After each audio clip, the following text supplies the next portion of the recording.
आज मु घरे मटन हांडी तैयारी करी। आसंतु देखिबा मटन हांडी घरे केमिति तैयारी हुए।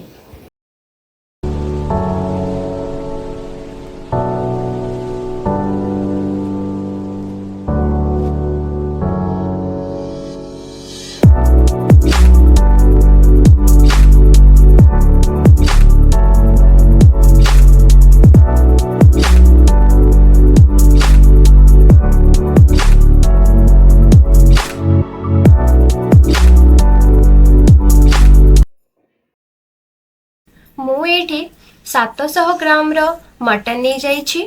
तापरे किछि गोटा मसला पकेबा जेमिति कि दालचीनी, तेजपत्र, छोट गुजराती, बड़ गुजराती, स्टार, गोलमरीच, लवंग, धात्री, जायफल आउ किछि कंचा लंका पकेदबा।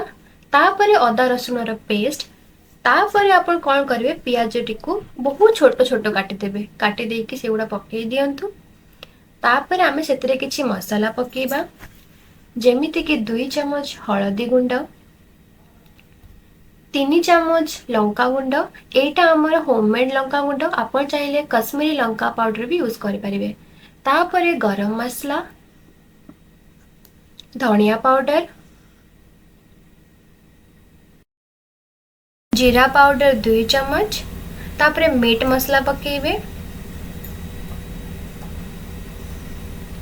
स्वाद अनुसार लूण पकेबे। आपण जेतिकी दरकार सेतिकी पकेबे, बेसी पकेबेनी कि कम पकेबे नहीं। तापरे दही को पकेई देबे। दही पकेई दे सारला परे ताकू भलो भाबरे गोळेबे। प्राय तो आपण 5 मिनिट ताकू भलो से थसिबे ताकि मसला गुडा जो अछि मांस भितरे भलो भाबरे पसि जिवो। आपण ताकू बहुत ही भलो भाबरे गोळेबे।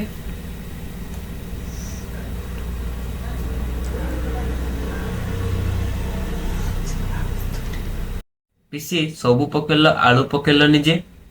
अरे तू एते व्यस्त कहीं होचु? आलू पकेबा ना, एबा पकेइले आलू। तापरे आपण माने आलू पके देबे। आलू पके साइ ताकू भलो भाबरे गोळेई देबे। तापरे आमे जे गोटे पिसी तमे जे माटी हांडी मटन करूच, हम तो माटी हांडी नहीं। व्यस्त कहीं होचु? माटी हांडी नथिले माटी कढ़ई अछि ना हमर। माटी हांडी आपन को घरे नथिले भी जदी आपन को घरे माटी कढ़ई थिबो ताहाले सेथिरे भी हेइ जिवो। आमे जे गोळेई थिबा जिनिस सब गुडा को सेही माटी कढ़ई को नहीं आसीबा।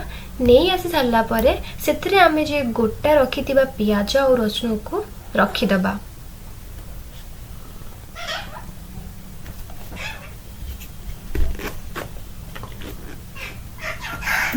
आपण किछि सोरिष तेल को गरम करी आनिबे। तापरे सेही जे आमे गोळेई थिबा जिनिस ऊपर पके देबे। एहा द्वारा जो टेस्ट हमर आसीबो बहुत ही भलो आसीबो, बहुत ही फ्लेवरफुल आसीबो। तापरे कोन करबे आपण ढांकुलटा लगे देबे। रखि देई साला परे आमे जो डोटा तयारी करता जोटा कि अट्टारू आपण एई भली लगे देबे। आम टिके पाणिचिया हे जाइथिला तो आपण ट्राई करबे कि पानी भले टिके न होइतबो कि बेसी हार्ड भी न होतबो ताकि भलो भाबरे आपण ताकू भलो से सील कर पारिबे। आ एमितिका सील करिवे जेमिति कि ता देहरु बाष्पटा जेमिति बाहरी न जाऊ। ठीक अछि, एबला करे कि आपण सील कर देबे पूरा कढ़ेटी को किंबा हांडीटा को। तापरे गैस ऑन करिकि आपण से हांडीटा को बसई दियंतु। आ मन रखिबे कि सांगे सांगे ही बसेबे। आकु मैरिनेट होवा पे बिल्कुल भी छाड़िबे नहीं। आपको लो मीडियम फ्लेम रे रखिबे। पूरा 1 घंटा पर आपण आसिक चेक करिवे कि आपणकर मांस आलू ये सब भल भाबरे सिझिछि कि नहीं आ मसला सब भल भाबरे गोळे हे जाई ग्रेवी टाको गाढ़ा करिछि कि नहीं।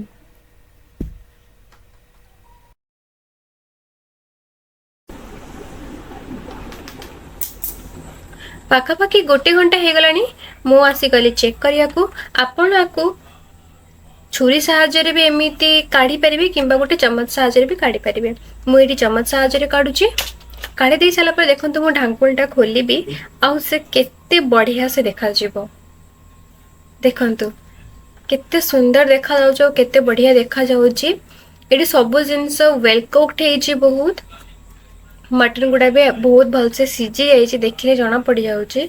इवन जो रसुण और पियाज भी आम रखी से गुड़ाक भी सीझी जाइए। आउ जो आलू अच्छी सेठी भी सीझी जाइए।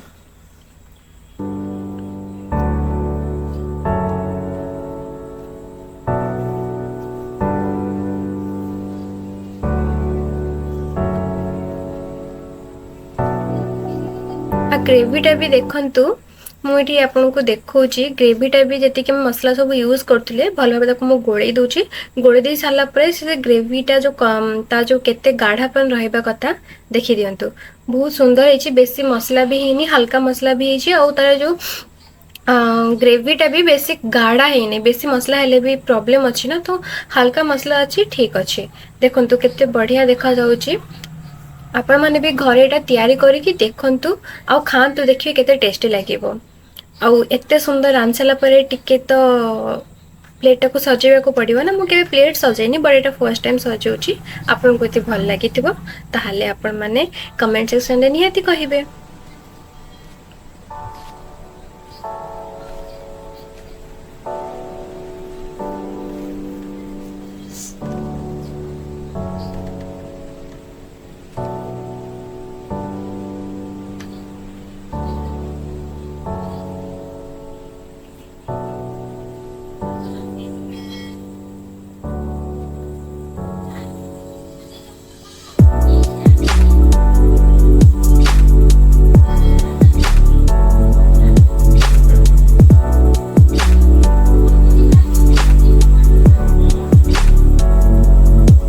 देखी पारे कितने सुंदर लगुच तो मुझे हल्का फुल्का प्लेटिंग करदेली मत तो खास लगे नाला पर आपन को भल लगी ताहले आपण कमेंट सेक्शन निहाती मन पकई कमेंट करदेवे कि प्लेटिंगटा केमिति होइछि आ जदि आपन को रेसिपीटा भल लगी ताहले लाइक शेयर और सब्सक्राइब जरूर करदेवे एंड देखा हबो गोटे न्यू ब्लॉग रे समस्त को बाय बाय।